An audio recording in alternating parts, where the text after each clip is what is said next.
Good evening. Give everyone another couple minutes here to get settled in and stuff.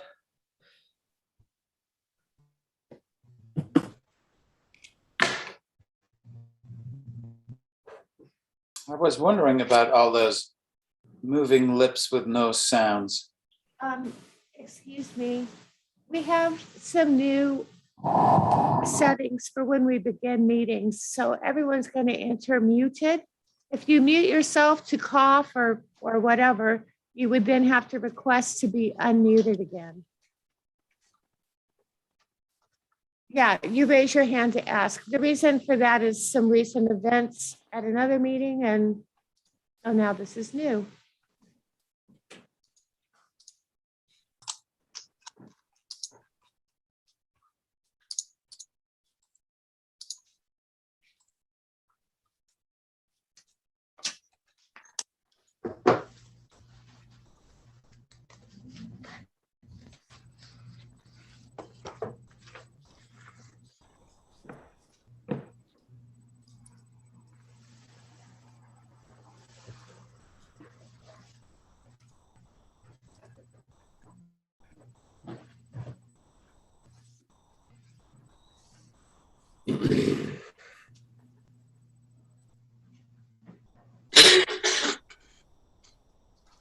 Yes, that's great. So awesome.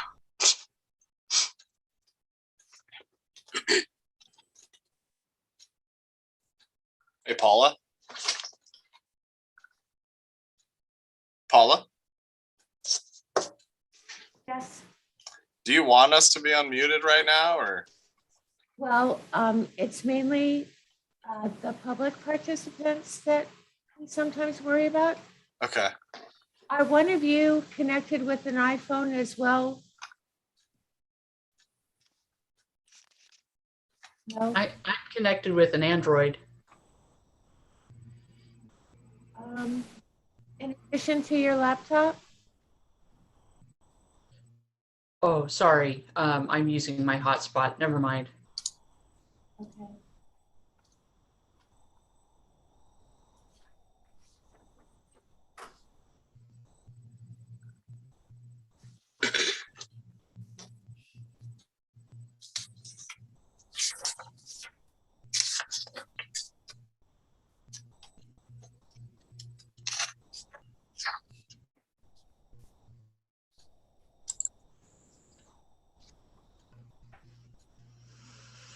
We can't really even start right now because we don't have a quorum, right? We only have 3 people.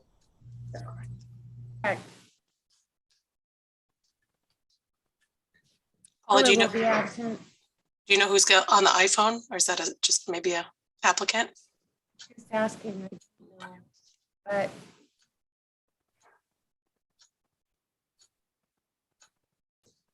I've asked them to unmute.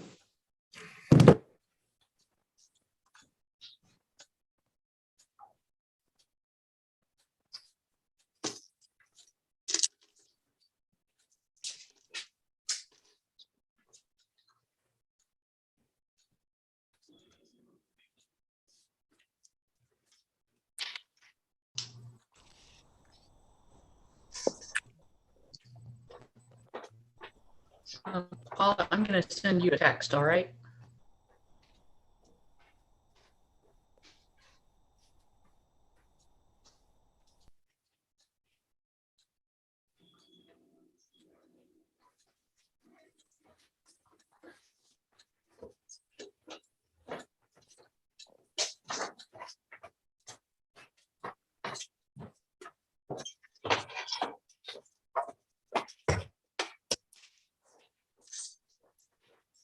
Papa? Hello? Hi, I just wanted to make sure we could hear. Hello? Can you hear us? Yes, I can hear you. Off and on. Can you hear me? Yes, sir. Yes, I can. Thank you.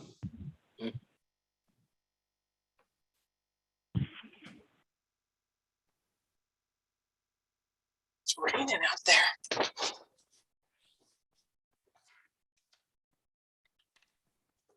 We still need a fifth person of the planning commission to establish a quorum, correct? Just 4. Just 4? Okay. We have a quorum, so let's get started. I'd like to call this meeting to order, please. Paula, will you do a roll call? Carly Aparicio is absent. Cody Cornett, Present. Alan Easling, Philip Mosher,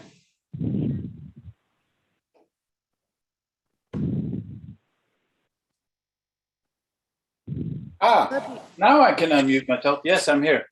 okay. Linda Miller is absent. Mark Papa, Here. and there's one position vacant. Excellent. Let's all do a pledge of allegiance. Let me stand up here. Sorry. All right. I pledge allegiance to the flag of the United States of America and to the republic for which it stands, one nation, under God, indivisible, with liberty and justice for all. Excellent. Next is the approval of the agenda. Would anyone care to motion for the approval of the agenda? I will motion to approve the agenda.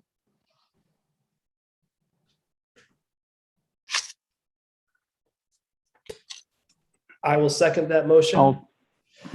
All in favor of approving the agenda, raise your right hand, say aye. Aye. Next is approval of the minutes from the past meeting, October 21. Would anyone care to make a motion to approve those minutes, please? I'll make a motion to approve the minutes from the past meeting. And I'll second that. Philip. Excellent. All in favor of approving the minutes from the October 21st meeting, raise your right hand and say aye. Aye. Excellent. If there are any, now is the time for public comment. If there are any members of the public that are on this call and would like to make any. Just a minute, Chair Cornett, I did not hear if Commissioner Mosher voted. He did. I did. In Yes, favor, aye. correct? Thank you. Excellent. Now is the time for public comment. If there are any members of the public on this call and in this meeting that have any comment for us, not related to the agenda items that are in our approved agenda here, now is the time to do that. If there are any members of the public, please limit your comment to 3 minutes.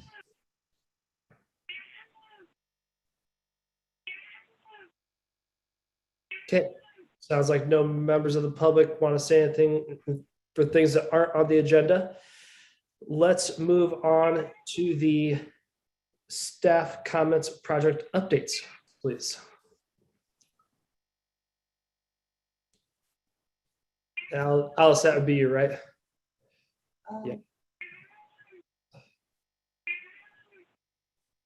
My apologies. Okay, here we go. Chair Cornett and members of the commission, we had a few, just so you know, we had some shenanigans at our last council meeting. Some people intruded in our council meeting that were not permitted to intrude and caused quite a stir. So we're tightening up our Zoom protocols a bit just to keep folks who might be wanting to not share, not participate in a favorable way. That doesn't mean we have to agree, but it just means we have to keep it clean and not be disruptive in the meeting. So for those reasons, we're going to be tightening it up a little bit, and all grace to Paula as we get used to these new protocols. So Chair and members of the commission, do want to talk to you a little bit about some of our projects. We are wrapping up, and you will see some projects that are currently, the long range projects that are currently underway. Dawn is making steady progress on those. You will see that work occurring throughout the rest of the year. One of the areas that you'll be considering tonight will be the final, or you'll be recommending approval of the shelter housing code. You've already had a hearing on the total maximum daily load plan for the creeks that run through the city that was required by DEQ. That will be followed up by some code amendments that will be we've been asked to work on as part of the implementation of that plan. And then in addition to that, believe it or not, we still have some work to do for the employment buildable land analysis that you all were talking about a year ago. We did not take that through for final adoption. So we have a little bit of updating work to do with that, and we'll be bringing it through for final adoption so it can be incorporated into our comp plan and be of use to us. The same is true of our housing inventory plan that was completed in, I think it was 2019, Don, am I right? Yeah, so that plan also needs to be adopted. We got it as far as we could and didn't finish. So we need to cross the finish line with those projects, and Don's working steadily on that. In the next month or so, I would say either at a December meeting or a January meeting, we'll be coming forward with our list of code amendments that we've heard you talk about, and then also those that we've identified. And we have, I know Chair Cornett had a chance to see our whiteboard. We had a big long list of projects that we've identified, and we will be bringing those forward to begin having a discussion about how to prioritize that workload. What I will tell you is that it's important to keep in mind that we're in a bit of a year of transition. The council has asked me to lead a community vision project, and I've been working on that with our city manager pro tem, Daniel Hunter. And by the end of the year, our longtime city manager, Julie Kruger, will retire. And so in the next few weeks, I expect that we'll be starting our recruitment for a new city manager. And then jointly right along with that, we'll be working on finalizing the community vision, our 20-year community vision. And as you know, we have our survey open, an online survey that's open until December 9th, and really encourage people to participate. But what that means is, I know some of you, and I know Commissioner Mosher might want to speak about this, but I would say that there are some projects that are of a priority to the commission. I am not inclined to jump into a lot of heavy code work during this period of transition, especially things that will be controversial, because we're just in a period of trying to figure out what our vision is for the future and have a game plan when the new city manager arrives. That doesn't mean we're on hold, but there's somewhere in the middle there, and I'm happy to hear what your priorities are. But I think we'll be back in, sometime between 30 and 45 days to discuss that more with you. So, Don, do you have anything to add about the projects and the status and the long range work plan? I do not. I'm not sure if we want to talk about the question that was brought to us by Commissioner Mosher now, or do we want to wait? Why don't we talk about it briefly, and then he can bring it up later if he would. Well, that's the next item. Okay. So his question to us was, when will we be considering the tiny home and container home ordinances? When will we'd be talking about that, and what's the priority for it? And I will say, I'd like to come back within a month or 45 days and have the long list of projects and have you start to give us some ideas. I know that Dawn has a response on that, and I'll let her run with that right now. So thank you. We do currently allow for tiny homes or small homes as long as they are site built. So site built, meaning not coming in on a trailer or prefabbed. They do have to meet building codes requirements. And we do also have our cottage cluster ordinance that was approved. The only other thing is the container homes. We did start that, but we pulled that from the housing code amendments. You all may remember that. So that's pretty much it. That's what we have. And Chair Cornett, I'm finished with my comments, and I of course would love to hear anything that Commissioner Mosher wants to raise on this topic, or the other commissioner. Yeah, I'm happy to speak to that. So both as a realtor and as a community member, I get the questions about tiny homes and container homes a lot, very frequently. And I do believe that there is a partial answer, or let's say a building block to addressing the housing crisis that we're facing in that. So without knowing the other, and I'm sure it's a long list of priorities on the planning department's agenda, I just felt like I would like to do what I can to move that up in priority and to get attention on that, because I really do believe that it can make a big difference for us, both in terms of housing crisis in general, but also in terms of, I mean, you all know how many countless times we hear about how terrible it is that we can't expand the city growth boundaries. And at the same time, we do know that we have lots and lots of room to grow within the boundaries. And again, speaking as a realtor, I can see just how consistently attractive the Dells is for people out of the urban centers, out of California, even out of Hood River and White Salmon these days, are directly neighboring communities.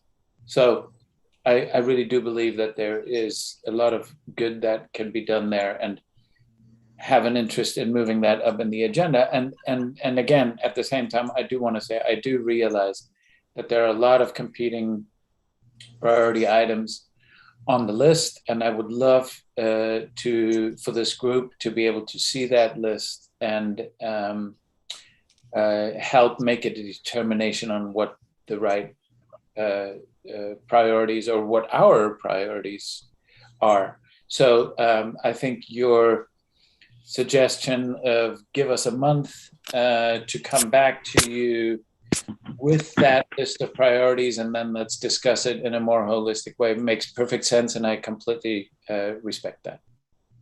Thank you. I have one other question that I would like to pose to staff, and it's not really related to this, so I don't know if this is the right place. So tell me if I should bring it up later.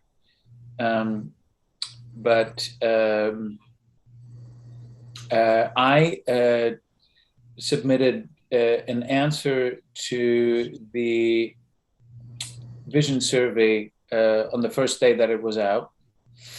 And don't you know it, since then I've had a lot of other ideas, and some things keep being brought to me.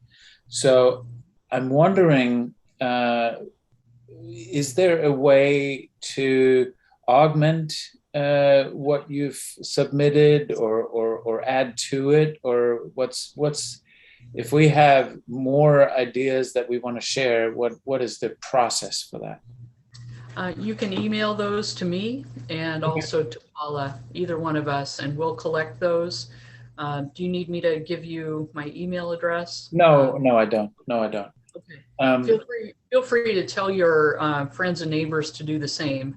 I think my contact information is at the bottom of the survey, but it's also at the bottom of the email that I sent out as well. So please, I've had one or two others offer me supplementary documents, just a Word document or a PDF that gives me additional ideas, and we're collecting everything that people submit. So please send it on.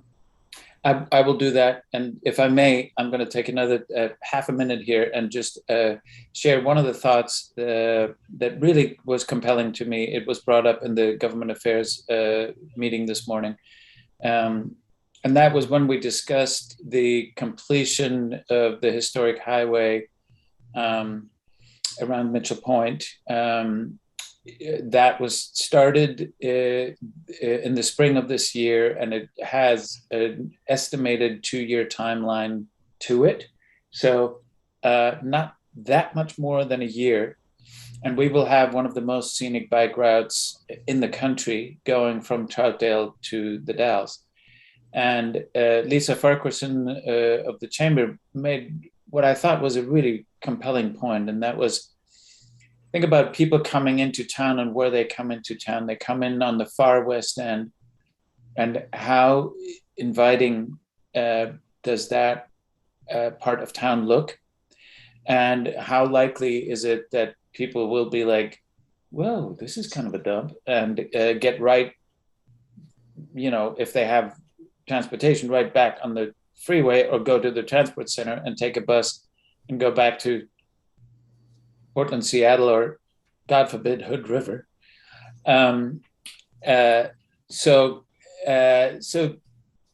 she really encouraged people to, in the survey, express a desire to figure out ways to make the west end of town more welcoming to people. And I think that could be anything from a sign saying, welcome to historic downtown, the Dalles, or something like that. It could be a kiosk. It could be, fostering more cafes, restaurants, places where people hang out. So I'll leave it at that. I just wanted to plant that seed in this group's mind, because I think it really does have a lot of value. Thank you.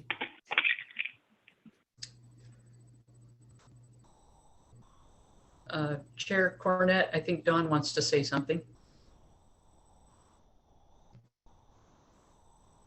But first she needs to be unmuted.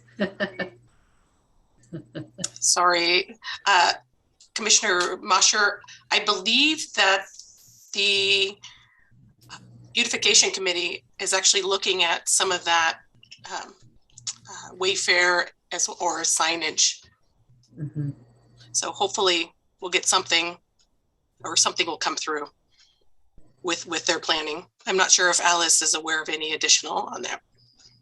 I attended their meeting in November, and I've actually encouraged them to fill out their own, as a group, fill out their own survey or present their own list of ideas for the Community Vision Survey, of which that is one of them. So thank you.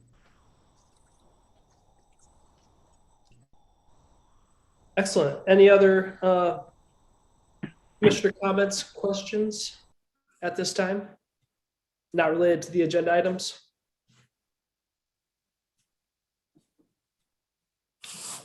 All right, excellent. Let's move on into the item 9, quasi-judicial public hearing. Going to do some light reading. Now is the time specified for the Planning Commission to conduct a public hearing. The purpose of this public hearing is to consider the following matter: consideration of minor partition application number 400-21 to partition 1.60 acre property into 3 parcels of varying size. Minor partition applications are typically reviewed as administrative applications. However, the Community Development Director has determined continuous partitioning of this parcel may occur in the subsequent years. Therefore, staff has referred this application to the Planning Commission for a determination as to the applicability of the City of the Dalles Land Use and Development Ordinance subdivision requirements pursuant to section 10.9.030.040A of the Dalles Municipal Code.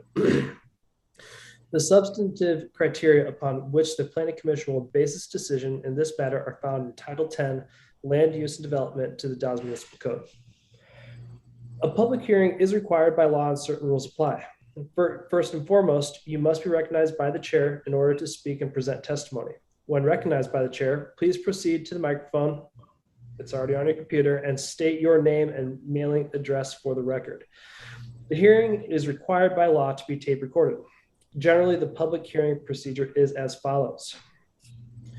Prior to the public hearing, a determination will be made of the qualifications of the commission members and allow for challenges from the audience. I will open the public hearing with a staff report. The purpose of the staff report at this point is to further identify the applicable criteria of the case being considered and to provide background information about that case. After the staff report, we will hear testimony from the proponents, those persons in favor of the application. Next, there will be testimony from the opponents, those not in favor of the application. Next, there will be testimony from anyone else who wishes to offer testimony or ask questions. Then, to honor the right of rebuttal, we will again hear from those in favor of the application. To expedite the hearing, the commission members may ask questions of persons as they testify. When this process has been concluded, we will close the public testimony portion of the hearing. During the hearing, some important standards apply. First of all, those who testify must hold their testimony to the decision criteria. As in all land use hearings, there are a complete set of rules, procedures, and criteria we must follow. Second, failure to raise an issue accompanied by statements or evidence sufficient to afford the commission members and the parties an opportunity to respond to that issue precludes an appeal to the Land Use Board of Appeals based on that issue.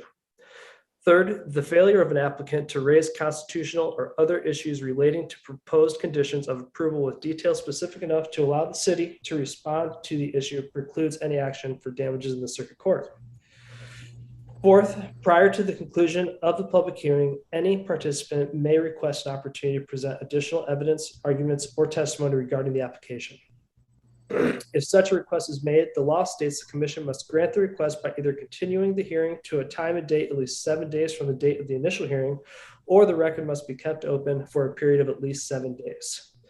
These are the rules. Does anyone have any questions? Very well. Have any members of the commission had any ex parte contacts, conflicts of interest, or bias which would prevent you from rendering an impartial decision on this matter? I'll just go around the group of commissioners that are here and just say yes or no. Alan, does this apply to you? No. Philip, does this apply to you? No, it doesn't. Okay. Mark, does this apply to you? No, but I did drive by the parcel in question. Okay, and I apologize on this. Next time we'll address you as Commissioner Easling, Mosher, and Popov. Getting better at that. Does anyone in the audience wish to challenge the qualification of any members of the commission?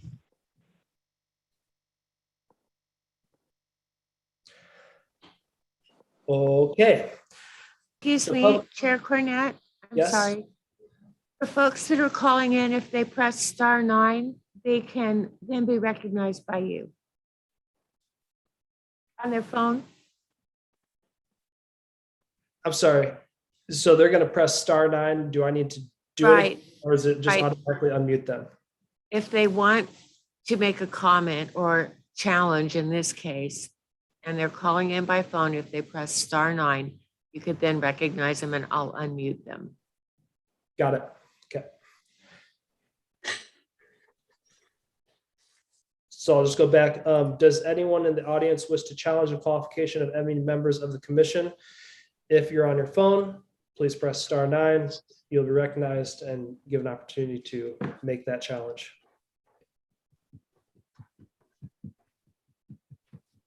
Okay. The public hearing is now open. May we please have the staff report? Chair Cornett, I'm going to turn it over to Josh Chandler, who's prepared the staff report for this evening. Sounds great. Good evening, commissioners. Joshua Chandler, Community Development Department. I'm going to be sharing my screen here. I put a PowerPoint together, so I'll do that now. Everybody see that? Yes. Yes. All right. So as mentioned, the item on the agenda, next item here is minor partition number 400-21. The applicant is Luminous Enterprises. The address is 2235 West 10th Street. On the map and tax lot, just to make a quick note, it's slightly, this is 2 north. It was listed as 1 north on the agenda, so just a small change to our agenda on that. Zoning district is medium density residential. The applicant is requesting approval to partition 1 0.6 acre property into 3 parcels of varying size. As mentioned, this has been elevated for your review this evening. Minor partitions are typically handled administratively. However, the community development director has determined that continuous partitioning of this parcel may occur in subsequent years. Therefore has referred this to you for a determination as to the applicability of city subdivision requirements. So this is the subject property. It's located on the west side of town. It's at the corner of Myrtle and West 10th Street. This is a current view of the property taken this morning. Just on a side note, kind of want to give some kudos to the applicant. They've actually done a great job so far on this property. They've completely stripped this building down to the studs. If any of you were familiar with the property, I do not have a before picture, but it's been quite a transformation. And just on behalf of the city, we'd like to thank them because this was, it was quite the eyesore. And this applicant has spent a lot of time getting it to where it is. And we will, when he's done, we will have a nice building back on our inventory. This is the proposal in front of us today, minor partition 400-21. This is the creation of 3 parcels. The objective for tonight's hearing is, well, basically we have provided you with a supplementary staff report to minor partition 400-21. But this evening and in the staff report, we are only addressing section 10.9.030.040, section A. And we will not be addressing all other standards of the minor partition. I'll get into that in a little bit here.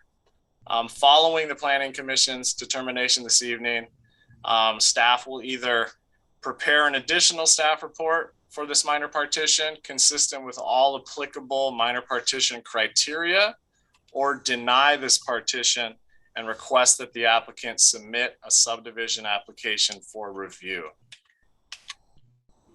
So section 10.9.030.040A, this is text from the municipal code. As mentioned, they are processed, partitions are typically processed administratively.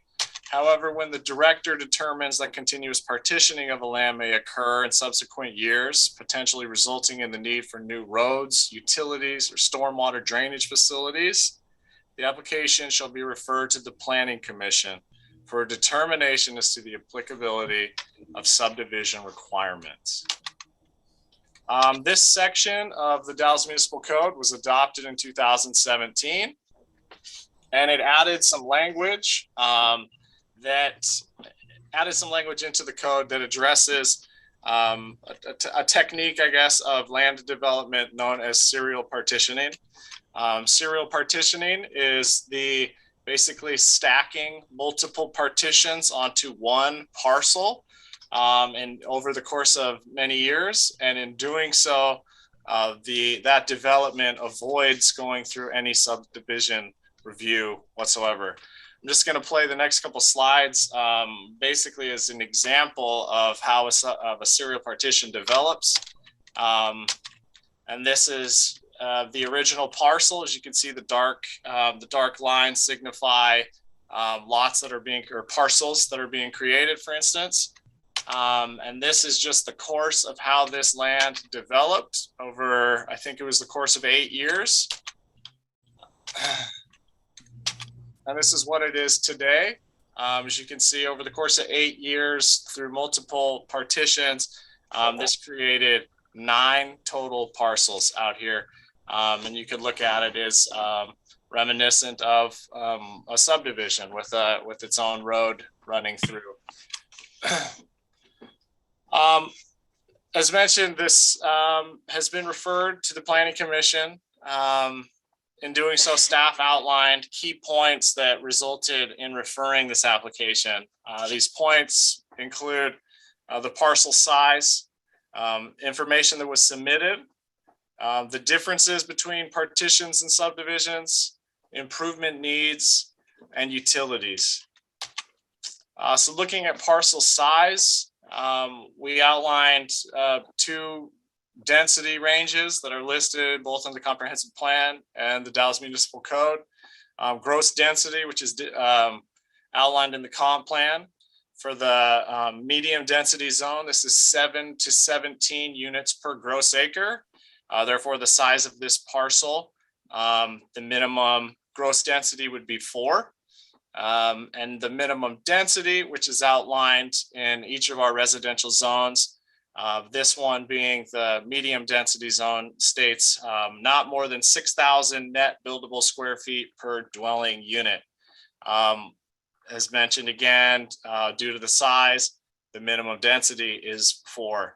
And as you've seen, the proposal in front of us is for 3 parcels, therefore not meeting these density ranges. The next information that staff looked into was basically information that was submitted. This was originally submitted May 18th with a subdivision application. This was to divide one existing parcel into 5 lots.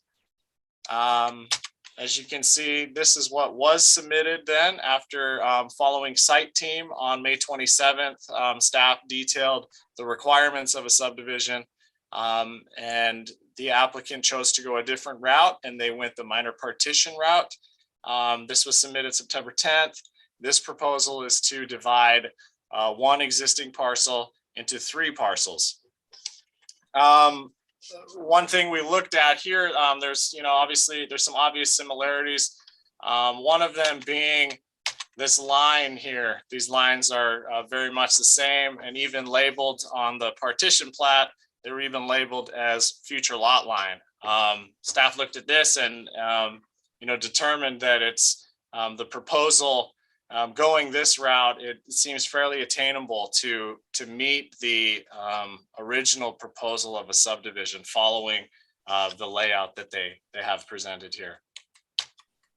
To take a look at partitions versus subdivisions, there's some terms used throughout the staff report that I figure is worth touching on.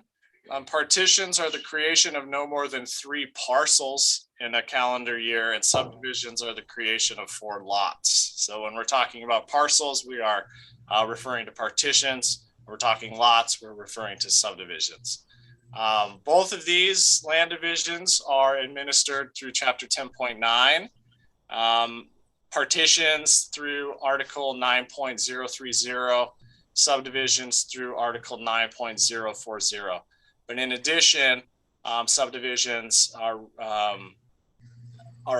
apply Chapter 10.10, which is that which focuses on improvements required with development. These improvements being pedestrian, bicycle, street improvements, and utilities, to name a few. Looking at improvement requirements, minor partitions are exempt from providing street improvements per the Dalles Municipal Code, but rather it defers those improvements to the language basically refers those improvements to a prospective buyer at a later date. However, further limitations to improvement city requirements for improvements came through with resolution 15.-017. This resolution established what is known as our network street system. Network streets, they outline what is required of a development based on its location to a network street. And if you read that resolution, sidewalks are required when you're located on a network street. Sidewalks are required only if a curb line has been established.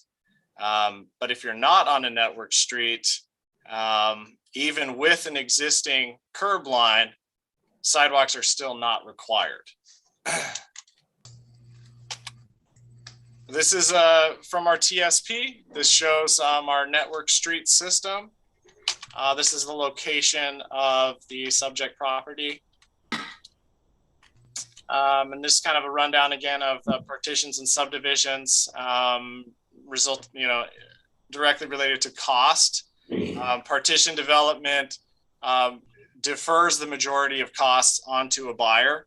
whereas subdivision development incurs development costs and creates a more ready-to-build lot for the buyer. So more on this, basically, with partitions not required to provide improvements. The process is really just establishing lines on a map and leaving those requirements, improvements, utilities up to any future buyer of one of those lots. We also touched on, looked at improvement needs for this site. As you can see, we do not have sidewalks, curbs, gutters, ADA ramps. This is on West 10th Street, which is a network street. And as stated in the purpose of Chapter 10.9, which is land divisions, that which covers partitions and subdivisions, the purpose of Chapter 10.9 is to ensure that parcels and lots are created to ensure economical, safe, and efficient routes for pedestrians, bicycles, and motor vehicles. One way to achieve this is requiring right-of-way improvements.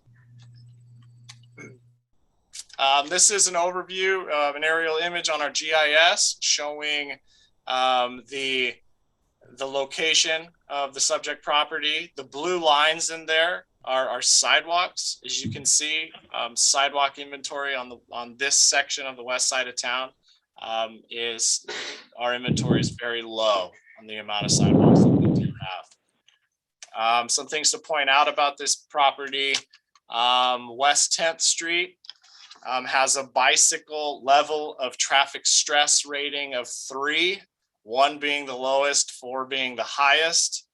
For reference, the LTS it classifies 4 levels of stress that a cyclist can experience on the roadway. So as you can see, this is on the higher stress for a bicyclist.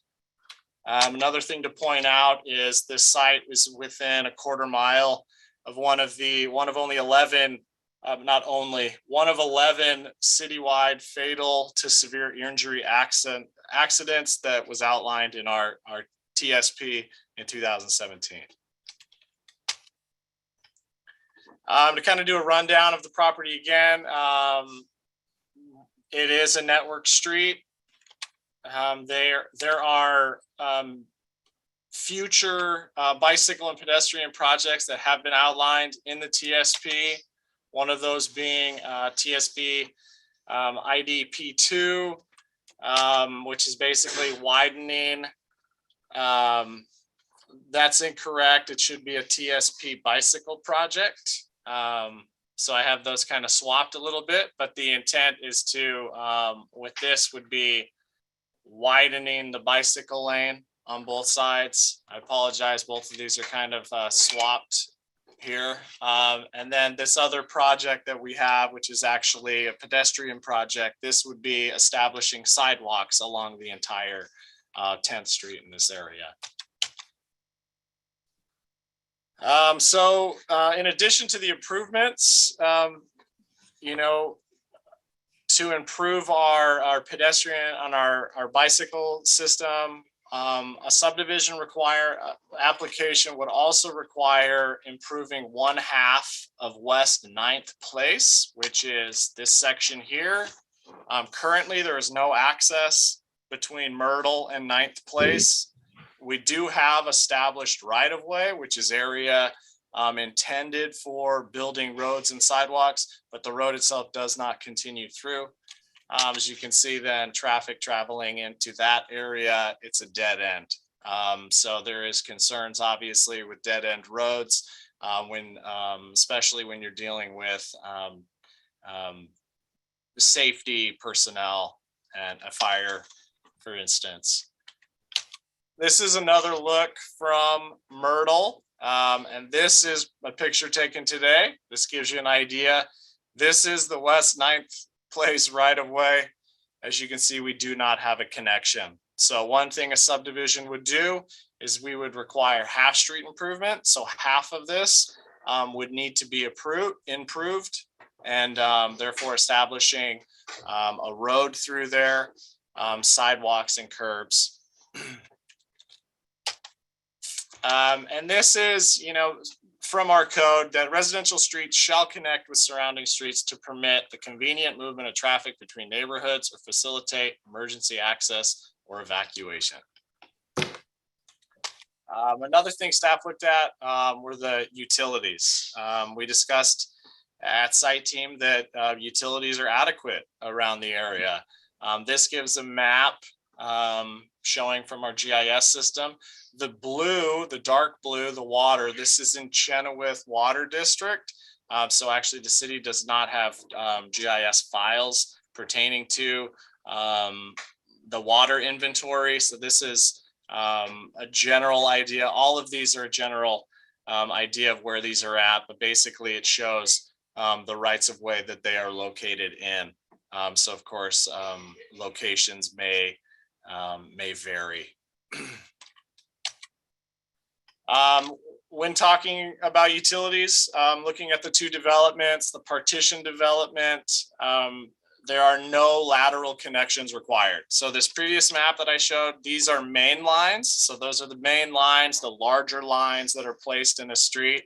And then a lateral connection is the connection that actually comes from that main line and hooks up to the property. So when you're doing a partition development, there are no lateral connections that are required. Therefore, like I said earlier, it's merely drawing lines on a map, and the lateral connection would need to be made at the time of a building permit. So the future buyer would need to then pay for the connections to come to the property. With a subdivision, lateral connections are required to all created lots. System development charges, there's no impact between partition and subdivision. Those are all collected at the time of the building permit.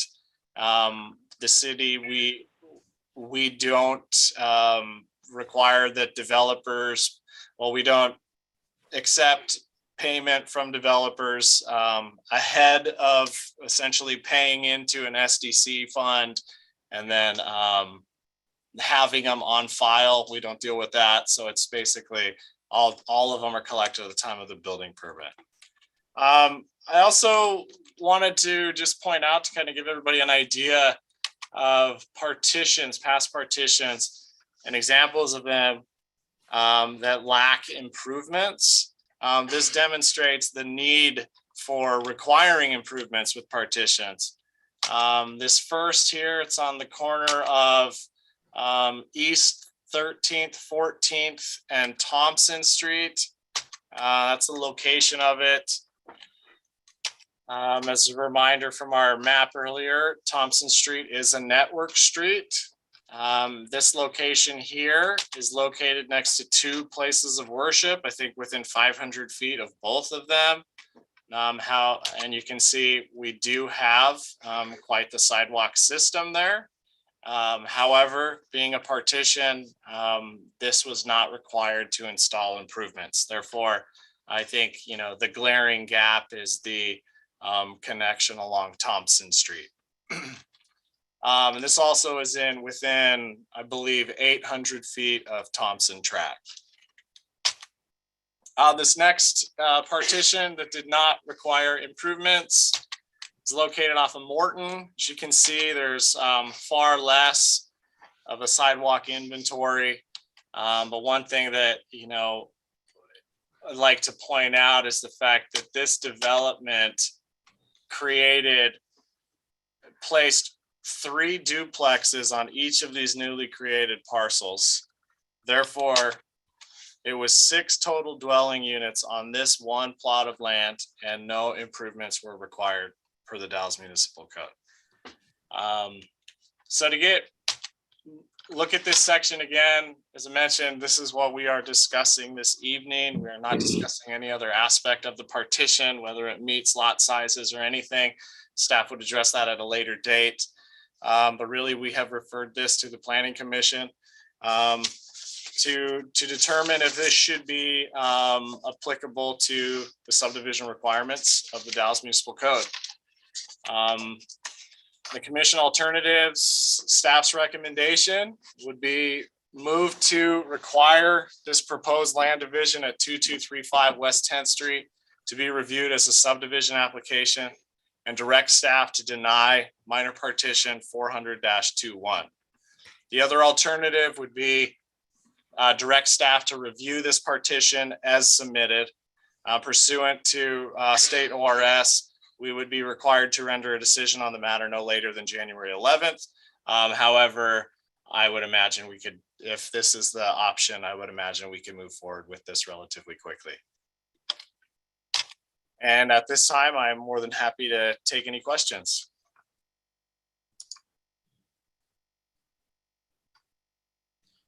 I have a question. Yep. On West 9th Place, you mentioned a half street improvement. How does that work? Like who pays for the other half, and when does that occur? Yeah, so the other half would occur at the time of any future development on that side. So we cannot force the other property owner to develop their half. We can only require this most recent developer to do a half street. So if you can think the center line of the city right of way, we would require from the center line to the property line for all that to be improved. That would mean asphalting, curbs and gutters, sidewalks.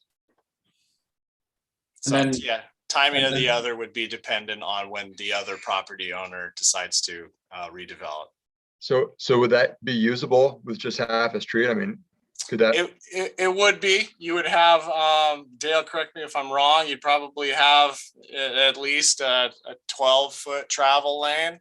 I think it's a 40-foot right of way right there. So we would most likely require no parking, placement of no parking signs there, but at least there would be vehicular travel through there.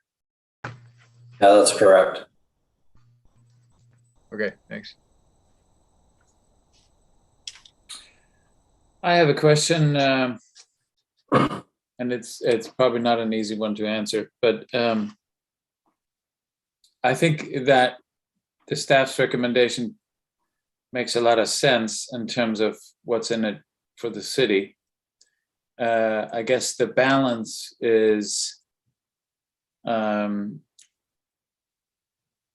what's right for the community in terms of improvements versus at what point do the requirements become prohibitive to development and actually stop development that we want to see happen.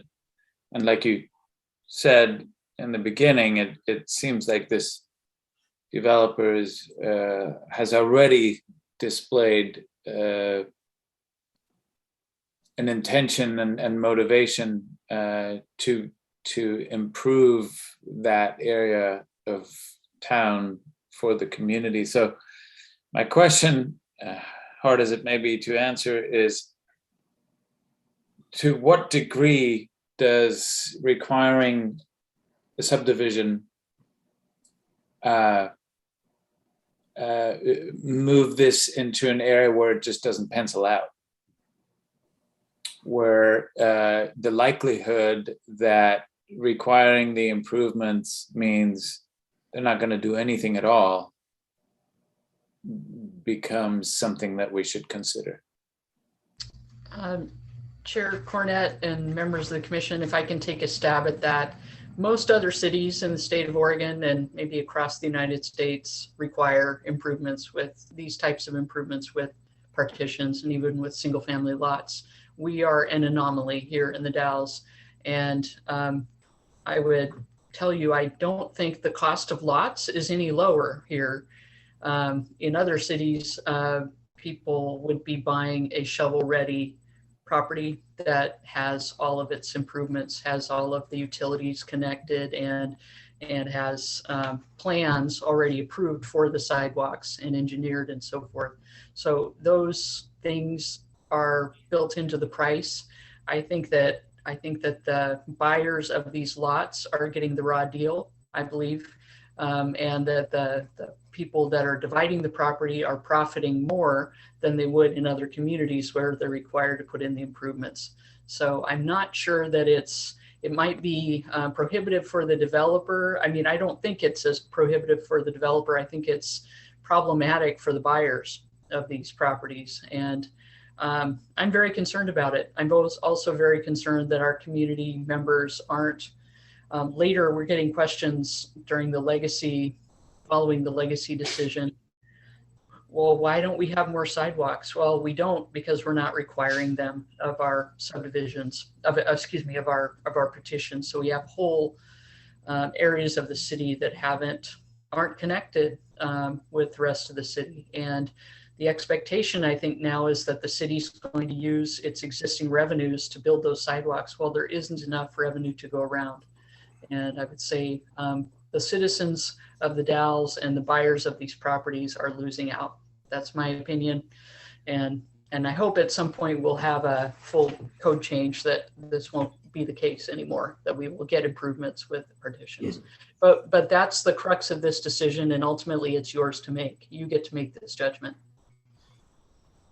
Real quick, Director Can, I think it's important to let the commissioners that don't know and anyone who's listening, why does that anomaly that you described exist in the Dalles?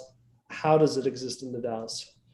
The anomaly that exists here, that sidewalks aren't being built in the way that they are in other cities and towns. I don't have all that history sitting in front of me, but Josh may be able to tell me. There was a House bill. There's quite a bit of controversy in the 2010, 2011, 2012 era.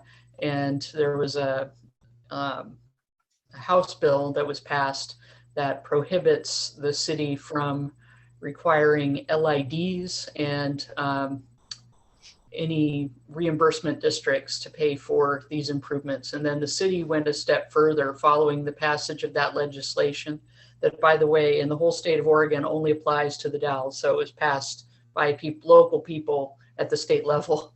And then what happened after that is the city implemented that rather strictly for ourselves. So we adopted some code provisions that prohibit our actions even further for partitions. So it's one of those, this particular House bill will sunset in 2023, I think summer of 2023. And the code, however, will stay in place until the council should decide to change the code. Did I get that right, Dale and Josh? Yeah, it sums it up. It stemmed from a House bill. And from there, it resulted in code changes that restricts us. And, you know, as pointed out, there's been further restrictions on the city requiring improvements. One of those mentioned in the staff report and in my slide resolution was it 15. Sorry on the number, but 15-017. There's further limitations there. Yeah, ultimately it's something that impacts only the Dalles and something that we have been working through. This code provision in front of us today, for us to refer this to the Planning Commission, this is basically the city's opportunity to request Planning Commission's insight on whether or not this should be reviewed as a subdivision. Just a key, you know, since those restrictions were originally passed in 2013, around 2013, if you just look at the sheer number of partitions compared to subdivisions, the numbers are more than 60 minor partitions have been approved since then, and about 7 subdivisions. So clearly cost, Commissioner Mosher, cost is a factor for many developers, I believe, when choosing between a partition or a subdivision. But, you know, ultimately, I think staff would argue that cost is pushed off onto the community as a whole.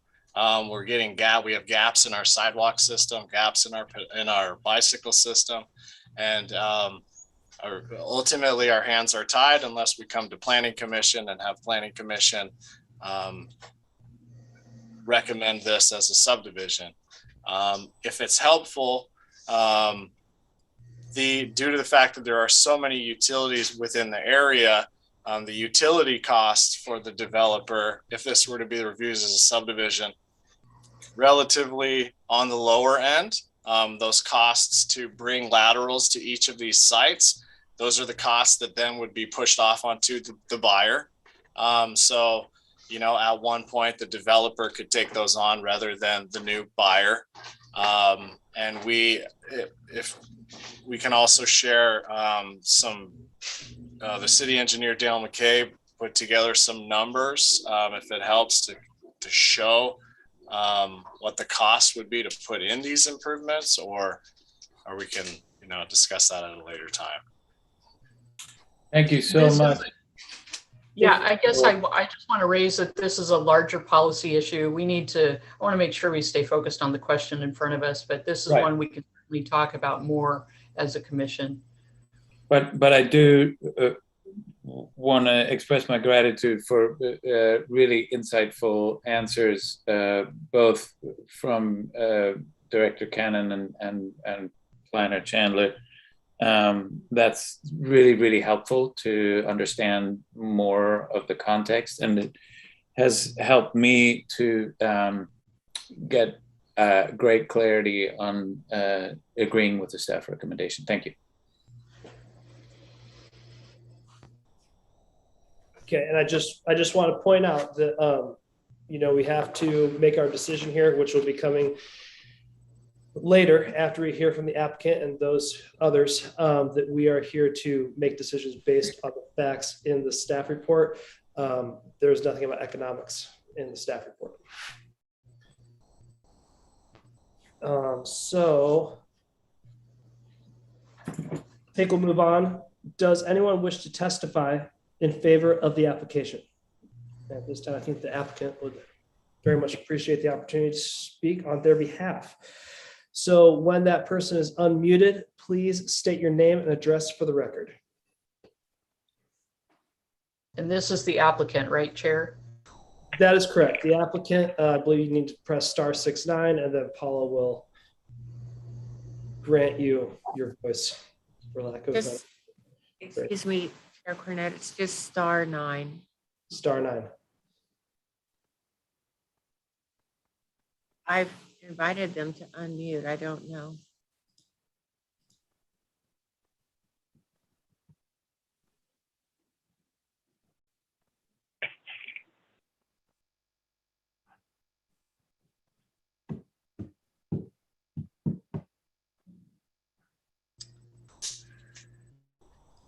Josh, is our applicant with us this evening? Can you tell?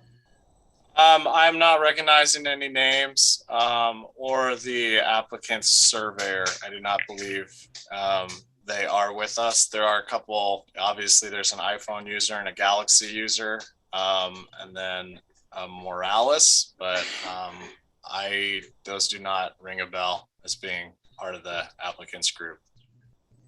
Okay. In that case, does anyone in the audience care to testify in favor of the application?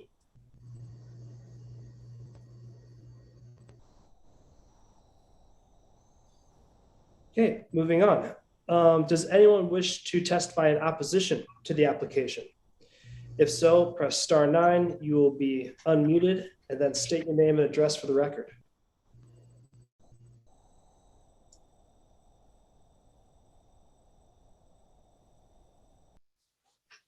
Okay.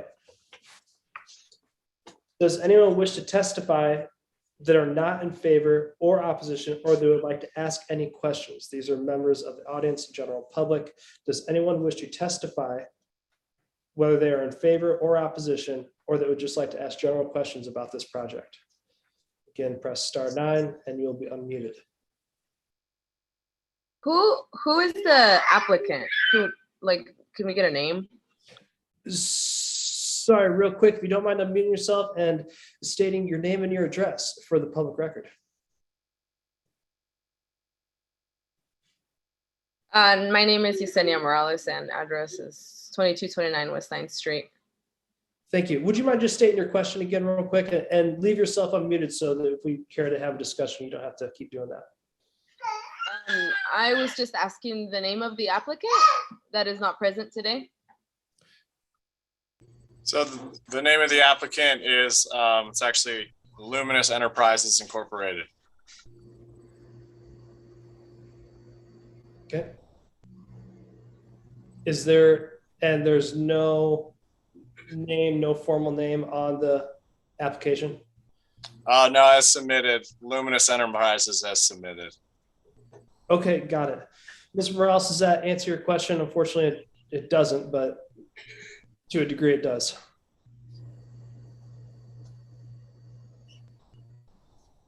Or do you have any thoughts or questions beyond that? No, that was all. Thank you. Okay, sorry we couldn't offer a little more on that. Anyone else care, questions, thoughts of the general public?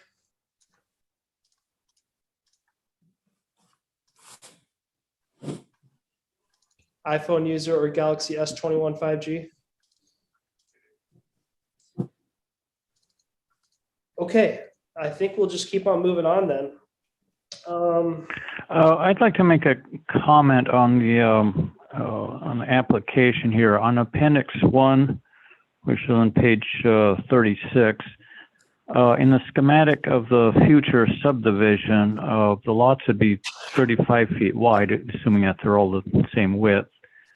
And you could only get a 25-foot wide house on that instead of the 30-foot wide house that he shows there. I suppose that's just a mathematical error or something. Yeah, so Commissioner Popoff, that is basically the information that was taken to a site team, a pre-application conference. So it is not to scale and is really, we allow applicants to go to a pre-application conference with a very basic concept plan to kind of get their feet in the, get their feet wet on the project and see if they want to continue on it. So this was really, I think you are correct. The numbers included on this dimensionally are they're not accurate, but this kind of gives the idea of what the applicant was proposing. Okay, does he also know that sheds have to be set back from the property line as well? Correct. Yeah, I noticed that as well. Yeah, so this would, those sheds would not be approved how they sit. You are correct. Okay. I do have two questions, if I may. And Josh, this is for you. How much time in between partitions is considered to be a serial partition? Is that the 1 year that 1 year in between partitions, or is there a specific? The term serial partition, I don't think is an official term that's called out. It's basically just what we refer to it as. I'm sure other municipalities do the same. So there is no real definition the amount of time that it occurs. However, it is, when something is per state law, when you are once that partition is created or a plat is created, then you essentially are modifying that plat moving forward and continuously modifying that plat moving forward. But in the case of the serial partition example I showed, that was over the course of 8 years is when it all took place. Okay. The term subsequent years is not defined, and that is in the section that that we're using to refer it on to the Planning Commission. If the community development director suspects, has determined that continuous partitioning of this parcel may occur in subsequent years, we may refer it to the Planning Commission. So that term subsequent years is not defined in the code. Okay, and that's just a clarification thing. My second question is, what if the applicant divides this into, what if we get to the point where this applicant is allowed to just do a minor partition, divide this into 3, and there's that larger parcel 3 that is there? What if the applicant then sells that to somebody who divides it into 3? How long does a serial partition, as for what we use it as, how long does that serial partition stipulation stand, and does that transfer to new ownership? So that I believe would be, I don't know, Alice, you may want to handle this one. I think that would be a policy question in how we would handle it. Technically we would look at it as this lot is created and actually I'll stop there. Alice, would you want to comment in on that one? I think that's the issue that's in front of us today. The time that we have to answer the partitioning can happen by anyone, and when it occurs over multiple years. But the time for us to catch it is right now, is when we suspect it might be happening in the future. If it looks like a poster child for subsequent partitioning, then we would raise it up to the Planning Commission to make a consideration for it. So if, for instance, in this case, you were to make a decision that this is really a partition and should be decided as a partition, and it's sold off in a year, the other lot that we think could be developed or redeveloped, that one could come in as a partition later on, and because you've made the decision in this action, you will have made that decision. Okay, that's all the questions I have. Is the commission, any other specific questions from the commissioners, the staff, or anything? I guess I have one more. I drive by that site several times a week, and I'll echo what Josh Chandler said. I applaud the people for doing what they've done so far. And I also think that West 10th Street definitely needs sidewalks. That's a necessity. But I'm trying to, I guess I don't really like either of our options here. I don't really like option 1 or 2. It's just the amount of improvements are so much that it's going to be a huge roadblock for this guy. And I'd like to try to, help him create some housing, but I don't really see a path for that. If he were to, I'm assuming it's a he, I said if the developer were to want to challenge what the public right-of-way improvements are, is there an avenue for him to do that? For instance, like if they didn't want to have to do the sidewalks on West 9th Place, is there any way for them to challenge that? I can speak to the sidewalks, and that's actually a great point. I should have brought it up earlier. I think it was in the staff report. So these improvements that we're talking about, we always throw in there sidewalks because I think sidewalks are the most noticeable improvement that people see. But the timing of installation of sidewalks is actually something that's delayed, and it would not be up to this developer to install sidewalks. So apologies on any confusion there. But what the developer would have to install are curbs. And once you establish a curb line, then the future houses that are built on these lots, they would be responsible for putting in those sidewalks. The sidewalks, that would be consistent with lots 2 and 3. They would just need to establish that curb line. Due to the fact that there's a house on parcel 1, they would need to put in full sidewalks on parcel 1 since there is a house that's existing. But yeah, the timing of sidewalks we're a little more flexible on, because we wouldn't want a developer to come in, install sidewalks, drive approaches.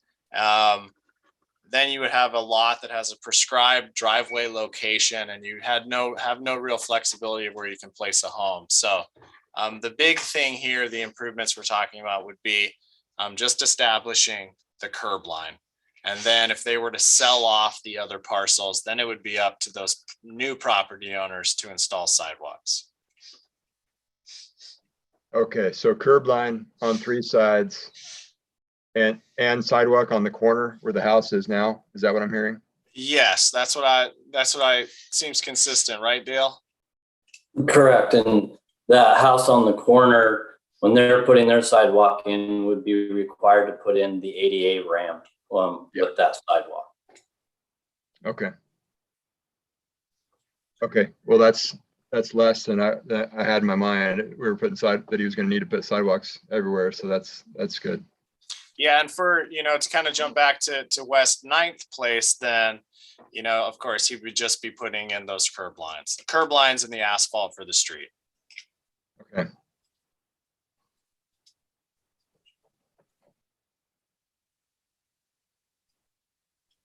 Okay, any other questions from the commissioners to staff about any of this?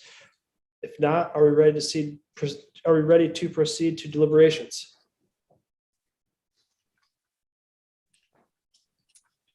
We're going to proceed to deliberations. The public hearing is now closed. I'm just going to go around the screen here and just ask everyone for their thoughts. And before we, someone makes a motion here and we'll carry on. Commissioner Popoff, do you have any thoughts?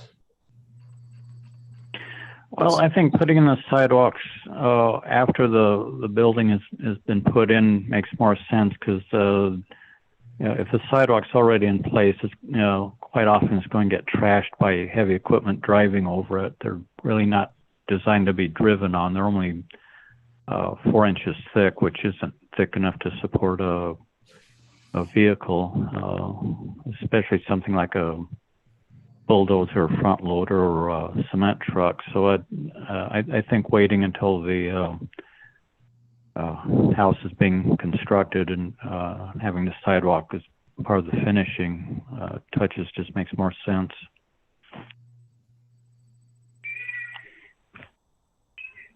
Okay, any thoughts specific to whether this should be considered a subdivision or just keep it a minor partition? Anything specific to what we're gonna have to vote on here?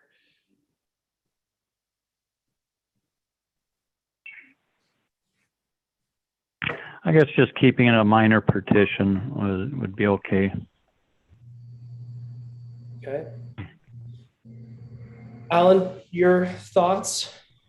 I know you already gave a few, but if you want to take the time to package it all together, please do. Yeah, I'm leaning towards the staff recommendation to have this reviewed as a subdivision. Okay. Anything beyond that? What's that? Continue, elaborate. No, I think that's the best way to do this one. And unfortunately, for only 5 lots, that's a lot of cost. This is a pretty small subdevelopment that has to get split across only 5 lots instead of 100 lots. So that's too bad for this guy, but I think that's the way it needs to be. Okay. Commissioner Masher, any thoughts, elaborations? Yeah, I agree with staff recommendation.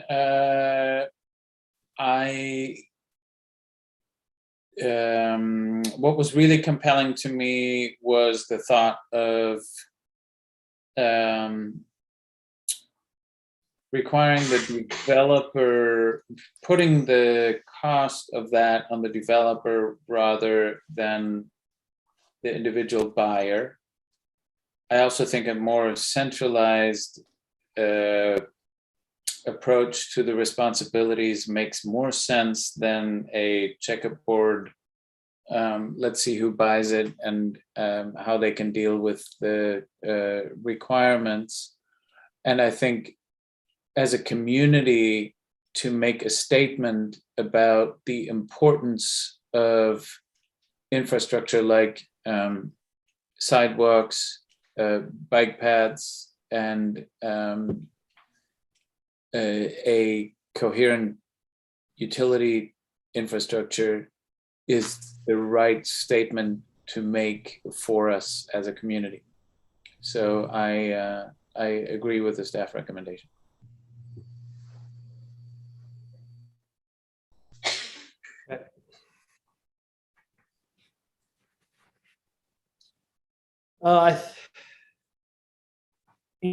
After looking at the evidence, I mean, based on the application and the evidence in the staff report and things like that, it is,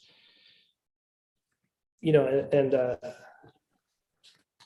it's clear that the intent is to continue to divide this because the plat map put forth in the application says future lot line. I think if that wasn't there, this would be a different conversation, but it's there. And that's, it appears that that is the intent. So that's what I'm going to be basing my decision off of. And if no one else has anything else to say about that, let's proceed to make a motion if someone would. I will make a motion to follow the staff recommendation of moving this to a subdivision rather than a minor partition. I don't know if I'm using the right words here.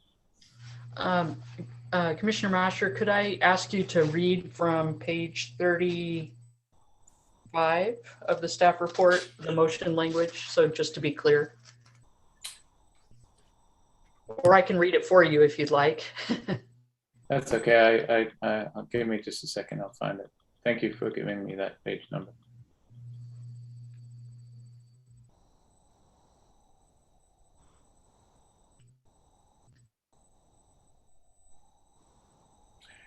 I move to require the proposed land division at 2235 West 10th Street to be reviewed as a subdivision application and direct staff to deny minor petition 400-21.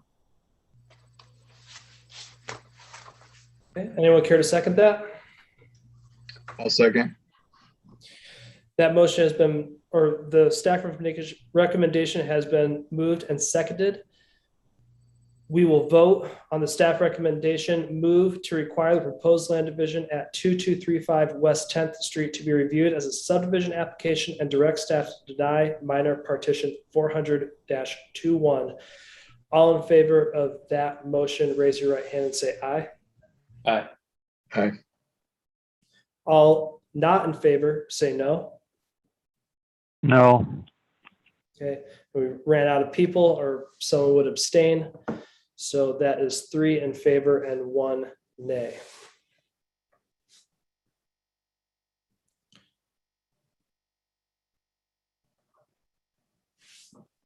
Okay. So that concludes that. Moving on to the new topic. The next topic, this will be a legislative public hearing, a little bit different.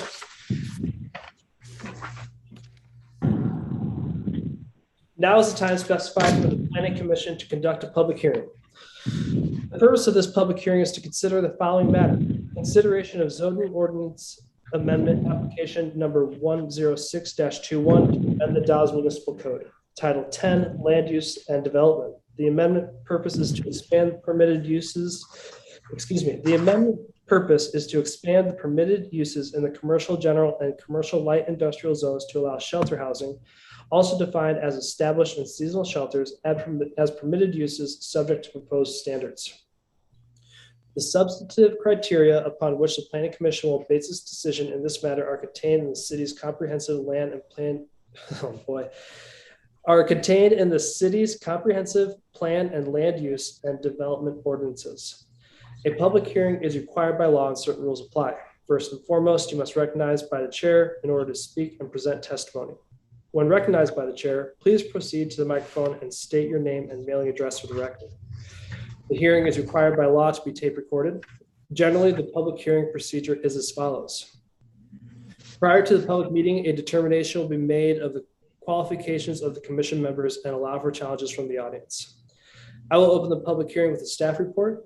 The purpose of the staff report at this point is to further identify the applicable criteria of the case being considered and to provide background information about that case. After the staff report, we will hear testimony from the opponents, those persons in favor of the application. Next, we will hear testimony from the opponents, those not in favor of the application. Next, there will be testimony from anyone else who wishes to offer testimony or ask questions. Then, to honor the right of rebuttal, we will again hear from those in favor of the application.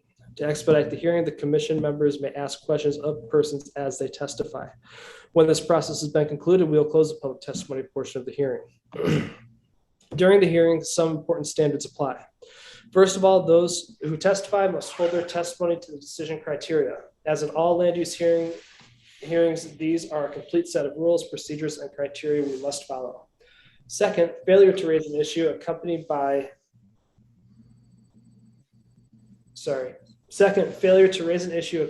statements or evidence sufficient to afford the commission members and the parties an opportunity to respond to that issue precludes an appeal to the Land Use Board of Appeals based on that issue. Third, the failure of an applicant to raise constitutional or other issues relating to proposed conditions of approval with details specific enough to allow the city to respond to the issue precludes an action for the damages in the circuit court.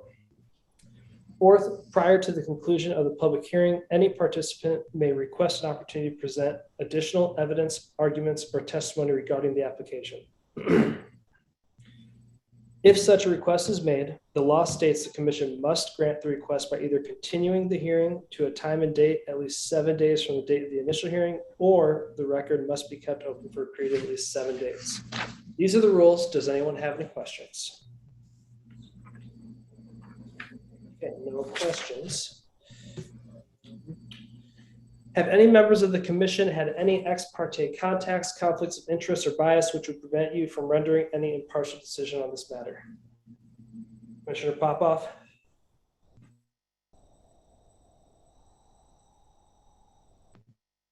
I think he's muted.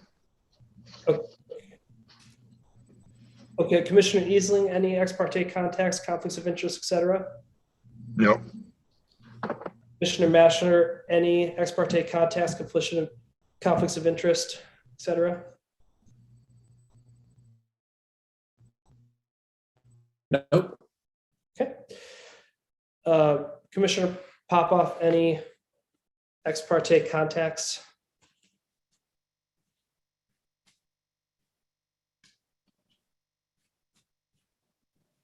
Okay. Does anyone in the audience wish to challenge the qualifications of any members of the commission? Remember, it's *9 if you want to unmute yourself on your phone and make any claims to that. Okay, the public hearing is now open. May we please have the staff report?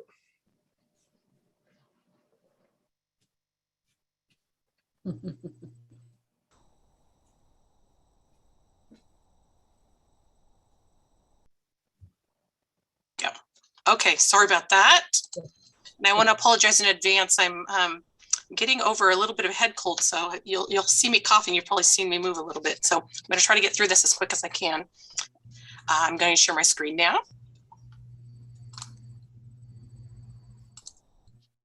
Perfect. Okay. All righty. So as Chair Cornett stated, this is for zoning ordinance amendment 106-21, which is consideration of proposed changes to our municipal code. And what we're looking to do is add the use as a permitted outright of shelter housing established in, shelter housing as defined as established and seasonal housing to permitted land use zones, which is the commercial general as well as the commercial light industrial. And this is a slide that was shared at not only your work session, but also City Council and with the unhoused group to discuss a certain location, unhoused task force, excuse me. As you all know, and I stated in the staff report, the state of Oregon has the second highest level of unsheltered houseless people in the country and leads in the nation in its number of unsheltered houseless families. In 2020, City Council enacted an emergency resolution to help resolve some of these unhoused public health crises in our community. And the city has been committed to provide safe shelter to its entire population. Also, in addition, in 2021, during the regular session of the Oregon Legislative Assembly, there are a number of House bills that were added to approve proposed shelter housing if they met certain criteria. Those bills were actually set to expire as of July 1st, 2022.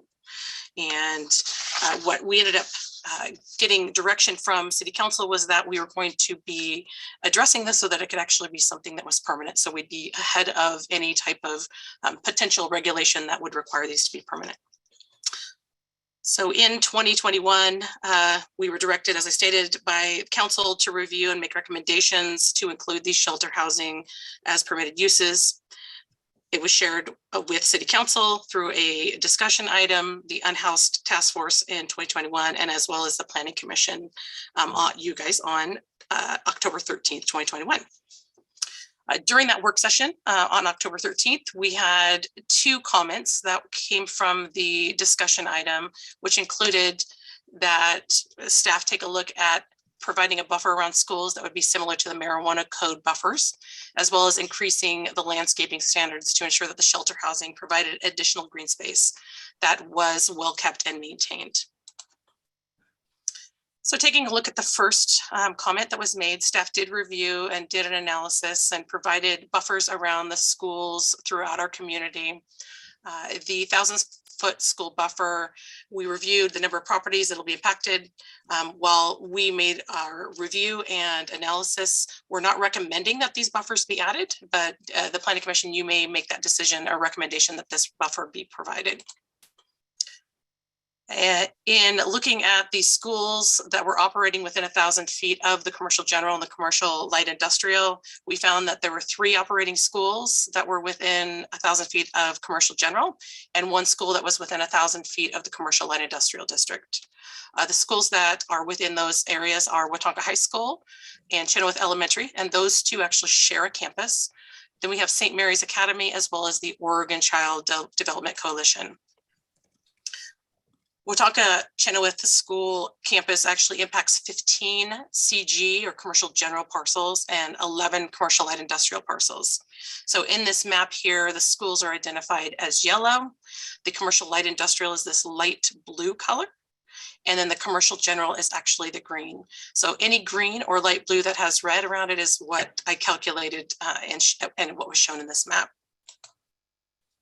The St. Mary's Academy and Oregon Child Development Coalition together impacted 11 commercial general parcels, no commercial light industrial. All parcels are, except the portion of the old Armory site, which is this parcel right up here that has a partial green, which is the commercial general. And then this other color here is Parks Open Space that are currently being used commercial. Let me go back, I apologize on that. All of these parcels next to the Watonka Chenoweth campus are currently developed either commercially or residentially, with the 1 parcel, which was the old grocery store that is still vacant at this time, or doesn't have a use established. The second question that the Planning Commission requested staff to review was taking a look at increasing the landscaping standards and ensuring that it was maintained. In looking at the proposed code amendments that we brought to you for a discussion item, they do include that screenings required for both temporary as well as permanent standards or permanent shelters. And then in terms of general landscaping, typically general landscaping landscaping is required with a permanent type use. So that is what our recommendation is, to remain that this general landscaping follow our current standards that are set forth in our code, which deals with all areas of unoccupied by buildings, when walkways, parking, streets, or shelters actually be landscaped, meeting our current existing code, as well as landscaping requirements for the commercial general and light industrial are 20 and 15%. And again, staff's recommending that we just go ahead and keep these following standards that we had recommended before for the permanent, and not add additional for the temporary shelters, due to the fact that they're intended to be only there for 6 months or less. In terms of landscape maintenance, I know that seems to have been a problem, or it seems to be a problem or continued problem over the years. And what we do have code that does address the existing issues to make sure that sites do meet those requirements. So it's kind of a code enforcement issue is what it turns out to be. Okay. So in terms of notification, we did send notification to the local newspaper, local news media, as well as Wasco County Planning, and it was posted on the city's website and social media accounts. At the time the staff report was written, we did not have a comment, but I did receive response back from Wasco County Planning Director Kelly Housley Glover, and she had stated that our proposal looks consistent with updates to state laws. The county does not have any comments at this time. She appreciated our coordination. In terms of procedure, so the Dalles Municipal Code, we have set forth our procedure, which includes application. Application is initiated by City Council. Legislative action, this is for any type of ordinance or text amendment. So that this is application for an ordinance amendment. It's following the legislative action.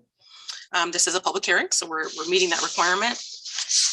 Notice of required hearing per ORS 227.186, which is also known as the ballot measure 56 notification. It was determined that the notice of measure 56 notification was not required due to us actually expanding a use allowed in those two zones. Notice of amendments is required by State of Oregon through the Department of Land Conservation and Development. That notification was sent to DLCD on October 13th, which was 36 days prior to the first public hearing. I'm presenting the staff report now, so that criteria is met.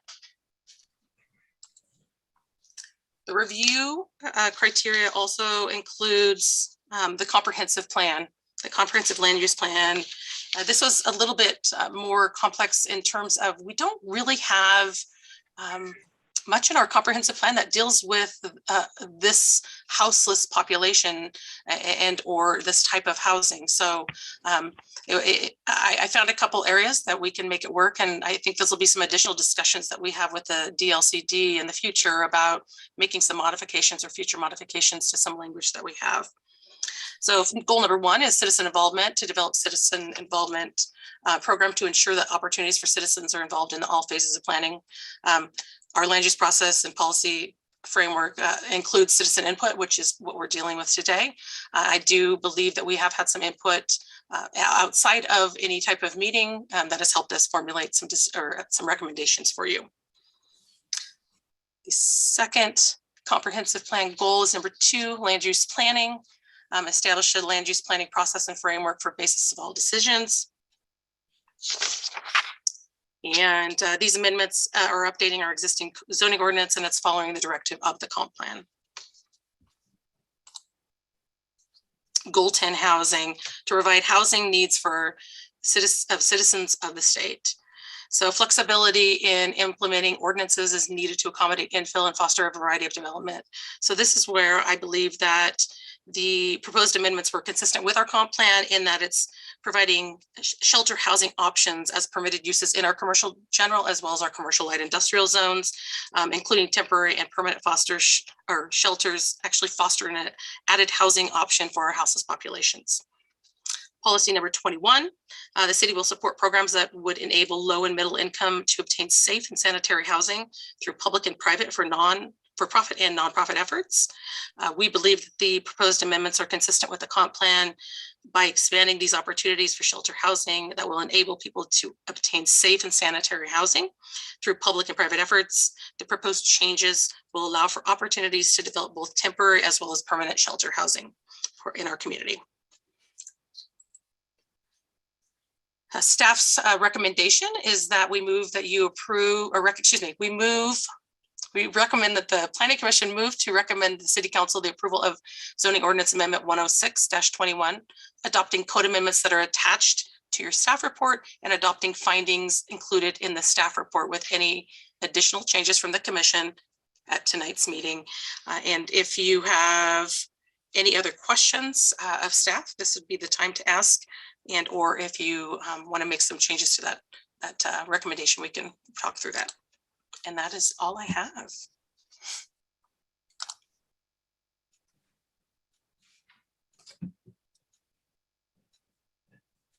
Excellent. Do any of the commissioners have any questions for the staff?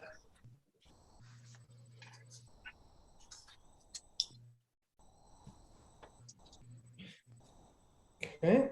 Does anyone wish to testify in favor of the application? These are members of the public audience, and if you do care to, hit *9 on your phone and then state your name and address before you talk.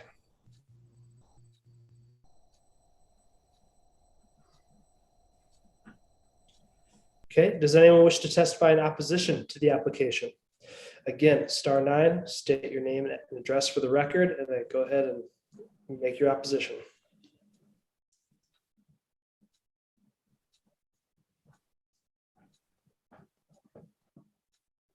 Okay.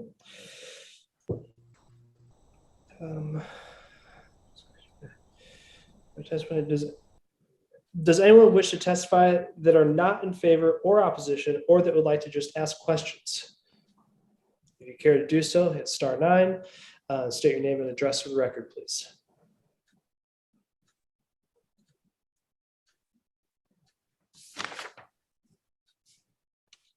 Okay, so no questions, further thoughts from anybody? The public hearing is now closed. Commissioners, let's deliberate on this. Do we have any thoughts about this? I know we kind of talked a lot about this before today in the last meeting when, you know, in the interim staff worked on this to create this code amendment, which is much appreciated. It's something that a lot of us talk about and a lot of people talk about. So excellent. Promptly getting something in front of us. Any further thoughts between us before we make a motion? Yeah, I have some comments on this. I don't think the 1,000-foot boundary around the schools would really serve any purpose, but I would like to delete the general commercial area from this. I think, you know, we do need housing for the homeless, but unfortunately they don't make good neighbors, and they've had a lot of trouble with the area with the soup kitchen down there in downtown. And I think putting a homeless housing area next to or into a commercial area that's in many cases adjacent to a residential area is just going to create problems. But I would like to suggest instead that we also open the industrial area as a possible location, which I think is where the pallet shelters are already located. Maybe with some restrictions, like not next door to a fuel dump or any manufactured works with explosives, you know, for obvious safety reasons. Also, I have some other comments about the requirements here on page 49. It's the under shelter housing. I think so it should also include, besides restrooms, also bathing and laundry facilities. And where it says complying with state building code standards, I would add for permanent structures over 200 square feet, because that's what's required. If structures smaller than that don't require building code. Of course, you'd still have to get permits for electrical and plumbing. And then on, let's see, page 51, under landscaping requirements, let's see, I think this would be section Roman numeral 4. I'd like to change where it says the landscaping plan may include internal shade trees, to change that to shall include shade trees, because you really do need some shading for these structures. It gets pretty hot here in the summer, and it's probably going to be getting even more so. And shade trees are actually a pretty cheap solution to that problem. I doubt that they want to include air conditioning in all these. And let's see, on page 53, it looks like most of this is redundant. The language here is already under established shelters, additional requirements. Everything you have there has been pretty much covered previously. I gather this is sort of put together rather quickly, and I don't think they adequately proofread all of this.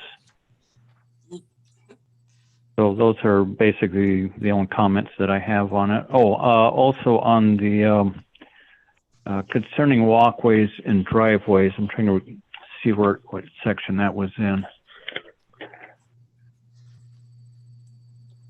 Let's see, not finding it. It's probably on page 50, but I'm not sure where it is. Anyway, it said requiring, oh, here we are. Yeah, it is on page 50 of 53. Desurfacing, all areas used for vehicular and required pedestrian walkways shall be paved with asphalt or concrete or similar material. I think we ought to also include compacted gravel.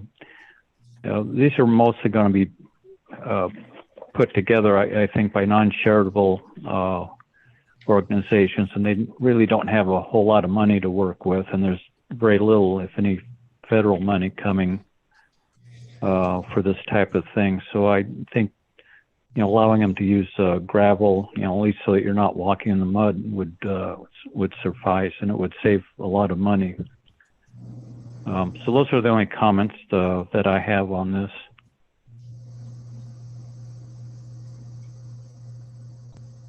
I'm just gonna jump in real quick. Bathing facilities, got it. Mark, just in reference to your suggestion about square footage, building code standards, do you feel that item 2, comply with state building code standards, covers what you're talking about there? Well, it just says that all structures have to be, meet building code standards, and it, I didn't specify whether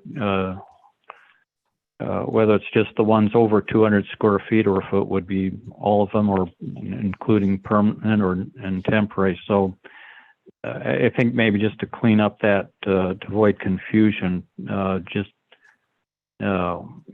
require this for structures over 200 square feet. Most of the, things like those pallet structures are obviously much less than that. But if you were to take this language literally, it would effectively ban that sort of thing. I just want to Chair, you have closed the public hearing, so we can't jump in, unfortunately. Okay. But I will say I'm a little bummed out. I'm going to say that to Commissioner Popoff. These comments are coming kind of late. You are absolutely welcome to make all the comments you want, but the public hearing is closed, and I don't agree with all of your recommendations, but I can't speak to it right now. And we can't answer the questions you have. So it is what it is. But if you want to open up the public hearing again, you can do so. But at this point, we can't talk with you. Okay, got it. Okay, well then I really wish the attorney was here to help me with this question then, since I don't know who would be able to answer it. If we are to recommend changes to this, then do we just make a motion to do so, to bump this back to the planning department with recommended changes? Yeah, I think that would make sense. I'll answer that. The answer is yes, we can keep track of those. We'll want to make really good notes and make sure we kind of ran through these quickly. We'll also want to make sure that you agree with the changes that have been suggested one by one as a group, and that it's reflected in your motion. So yes, we can do this, and we would incorporate it into the motion language. It may delay getting it to the City Council in the month of December, but that's life. That's okay. So, but you will need to have some deliberation as to whether you agree one by one with each of the changes that he suggested. Okay, got it. Apologies for lapsing on the protocol there. I would like to just state that attendance is what makes this work. Okay, so Mark, do you have anything else to add aside from the additions you already made? No. Okay. Commissioner Easley, do you have any comments on the things that Commissioner Popoff said? Anything to add? Please deliberate away. Yeah. I do think that shelter housing could potentially negatively affect the neighboring properties and businesses. And I wonder if we should look at, rather than making them a use permitted outright in the commercial general district and the commercial light industrial district, what if instead we made them permitted under a conditional use permit? And perhaps that would give us more scrutiny. We could take a harder look at the location and where it's being proposed and either grant it or maybe have some more reasons why we could not grant it. That's one idea that I had.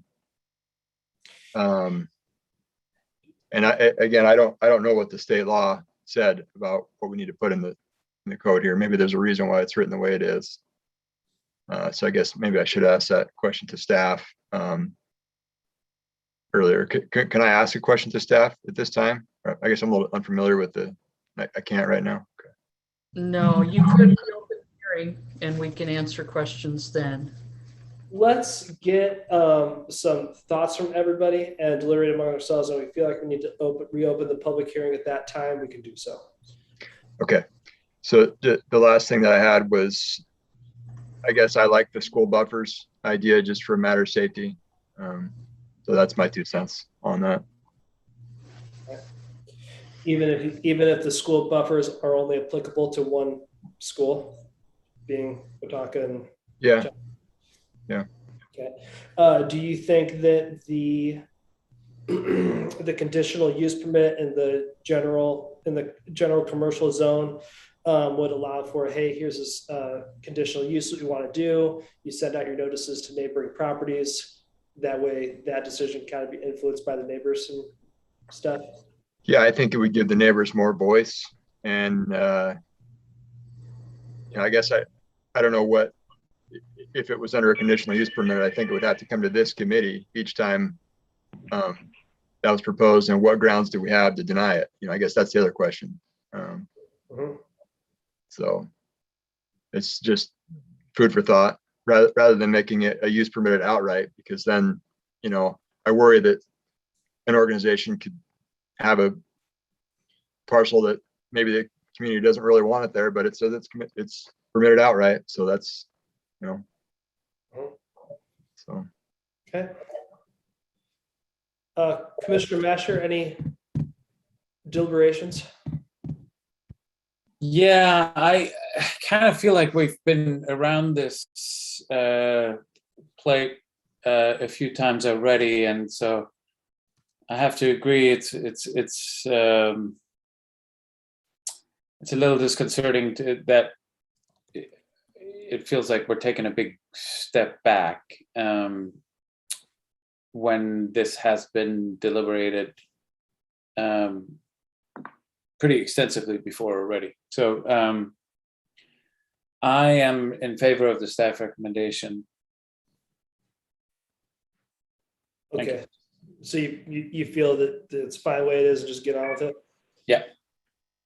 Okay.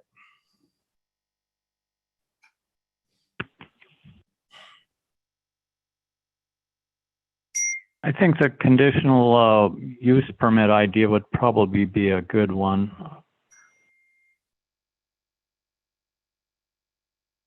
Okay. I'm thinking as well, so bear with me.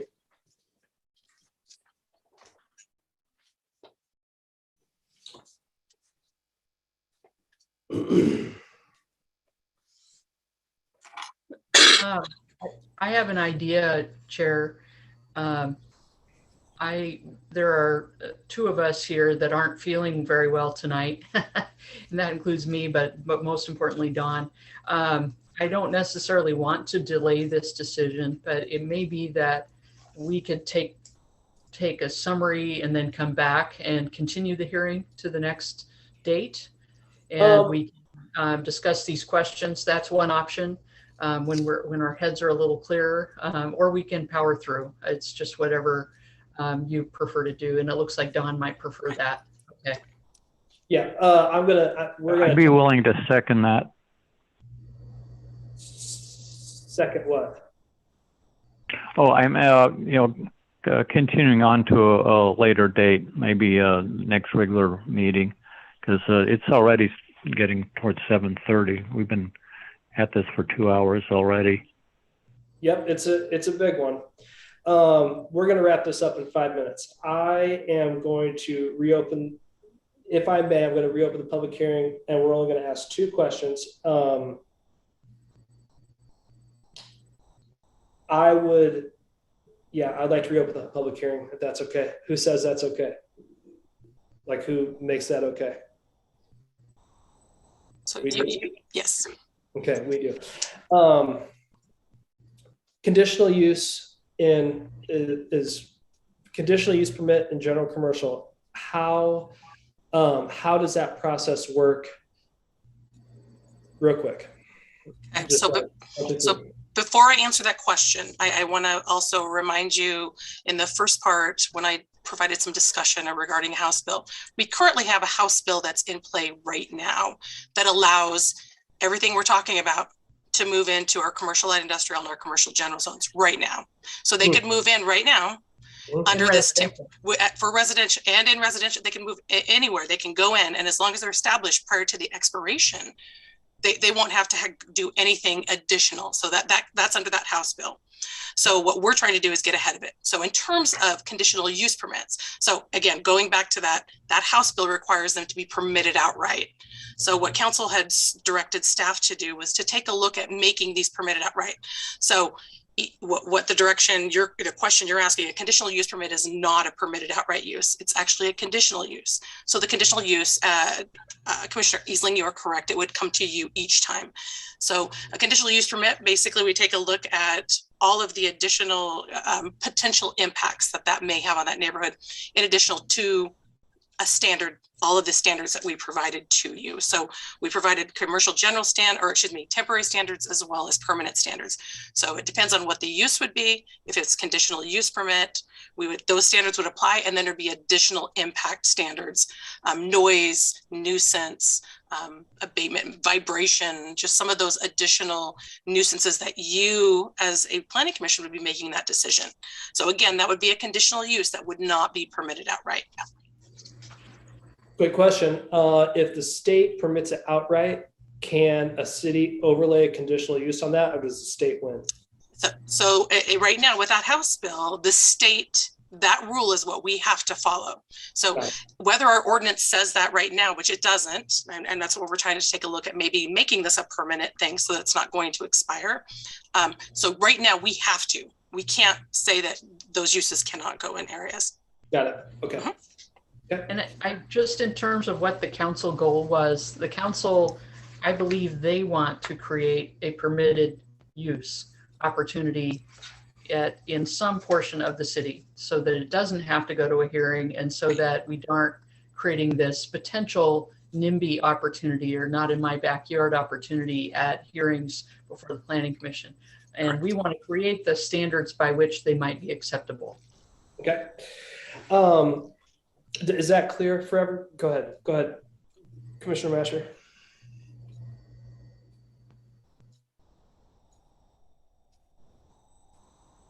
Oops. Paula, let him in. Oh, there we go. Trying. Thank you. Okay. Yeah. So I just want to add to that. So I personally know right now of 4 different projects that are somewhere in the continuum of homeless shelter to affordable housing with treatment services for stressed community members that are all stuck in some kind of limbo. And that doesn't help any of us. And so creating this system where it's where each one will be reviewed and subject to the invariable, not in my backyard scrutiny, I think is opening the gates to continue a a system that just basically makes it so cumbersome as to be more or less impossible to do anything about a crisis that we're facing. So I think a bit more courageous and bold moves are needed to really make an impact on this crisis that we're facing. Thank you. Okay.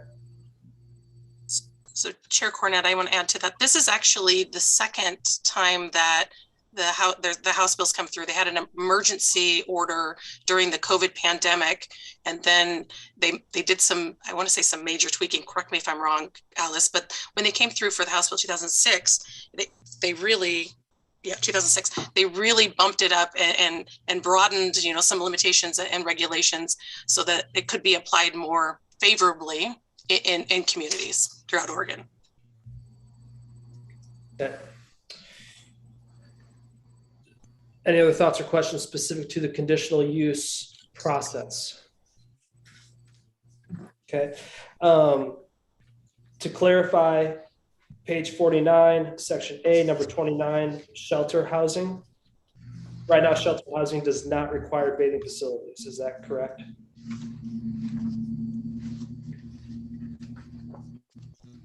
Say that again, the question.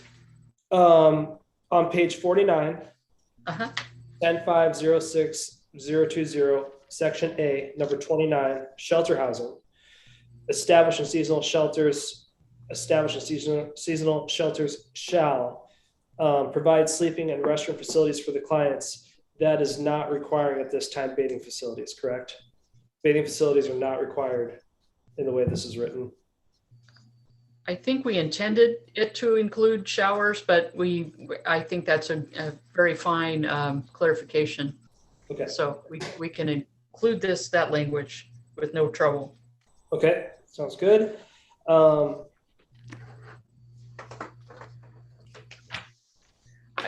want to just respond to the issue about the building code. I don't think we need to talk about the 200 square feet because it's already stated in the building code. So the building code only applies for structures over 200 square feet. It's in the building code that way, so we don't need to mention it in our code. Did I get that right, Dawn? Close. So that would be for accessory structures that are used for accessory uses only. So that 200 square feet, if it is for a residential use, has to meet building code's requirement for fire life safety. So it will need a building permit no matter what because it's residential. Okay, got it. Any further questions? The public hearing is still open. Any further questions or thoughts that we'd like to direct to staff before we close the public hearing? And I do apologize for reopening that. Some of our thoughts definitely. I would like to chair weigh in on the gravel versus unestablished shelters. I believe we should require what we require. These are established, meaning they're going to be permanent.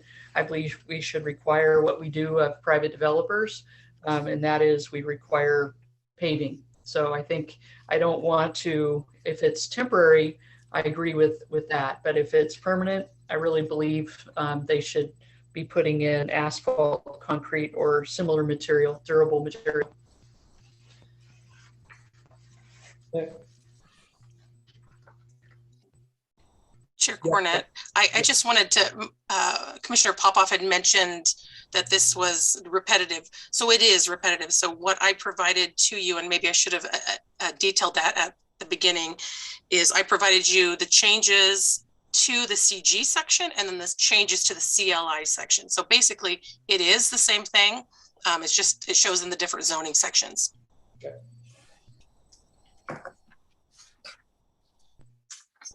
I want to close the public hearing unless anyone has any objections to that. Okay, public hearing is closed. We will continue to deliberate. Thank you for allowing that public hearing to be reopened. That helped out. I personally, if I may, I agree that bathing facilities should be added in there. I also agree the landscaping plan shall include internal shade trees. Any reason to plant more trees is what we're all going for. I don't think there needs to be any changes to the state building code standards, given what staff has provided that explanation. I do like Commissioner Easling's idea of creating conditional use permits specifically for general commercial. Light industrial, permitted outright, go for it. But I think that there's some spots where conditional use in general commercial could be, I think it could be advantageous. You know, not just for,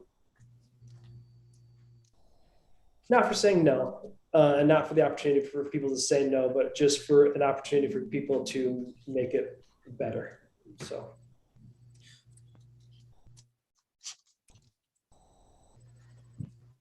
I think does anyone else have anything to add? Any thoughts or anything like that?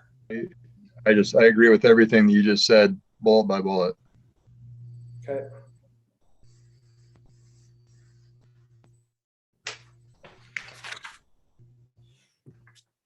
I'm going to make a motion, if I may, if everyone's ready.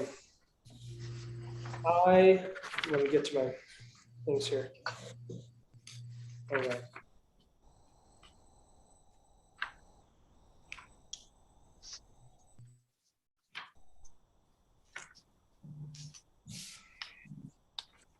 Bear with me, sorry.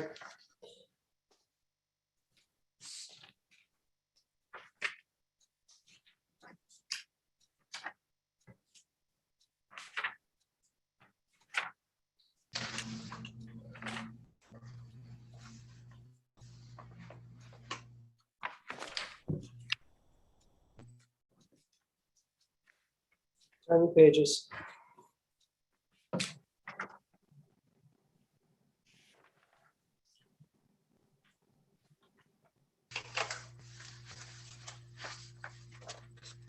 Okay, I motion to approve the amendments to zoning ordinance. I motion to approve the zone ordinance amendment number 106-21 with the changes. General commercial be moved to conditional use as opposed to permitted outright. Light industrial remains permitted outright. Bathing facilities to be a requirement specific to shelter housing established in seasonal shelters. Established in seasonal shelters shall include bathing facilities. I think that should be in there. And landscaping shall include internal shade trees. Yes, Don. Would you like me to read that back so we make sure that we have exactly what you're looking for? Would you like me to go back over that? Yes, please. Okay, so your motion is that we change Title 10, Chapter 10.5.060, Commercial General, to allow both temporary and permanent shelter housing to be a conditional use. We also take a look at number 29A, provide sleeping, restroom, and bathing facilities for clients to be added. And for, let's see, B, so establish shelters, B number 4, which is landscaping. Instead of this reading landscaping may, it will read landscaping plan shall include internal shade trees. For the commercial light industrial, 2 modifications, which is number 28, shelter, establish seasonal shelters, provide sleeping, restroom, and bathing facilities. And to follow again, the landscaping, which is section C, number 4, landscaping plan shall include internal shade trees. Yes, that was my intention. That's what I meant to say. Thank you for. Yep, that was good. Anyone care to second that? I'll second that. Okay. Let's vote on zoning ordinance amendment number 106-21 to be moved to city council for approval. All in favor, zoning ordinance amendment number 106-21 with the amendments and with the changes described by Dawn. All in favor, raise your right hand and say aye. Aye. Aye. 4 ayes, all in favor, no nays. Thank you. Thank you. I want to thank Dawn for all of her good work, and Caitlin Cook, also our assistant planner, was very involved throughout this project as well. So thank you, and thank you, Dawn, for your clear mind tonight as well. So thank you for that. Thank you very much for creating that staff report. Thanks for everyone for bearing with us while we still continue to work this process that I'm still getting used to. You're doing great, Chair. It always gets a little bit messy when suggestions are made during a hearing. So it's to be expected. What we didn't have tonight was our city attorney to kind of guide us, but we did just fine, and you did just fine. So thank you. Right on. We got done. We can't getting done. So let's adjourn this meeting unless there's any objections. Alrighty, meeting adjourned. See you all soon.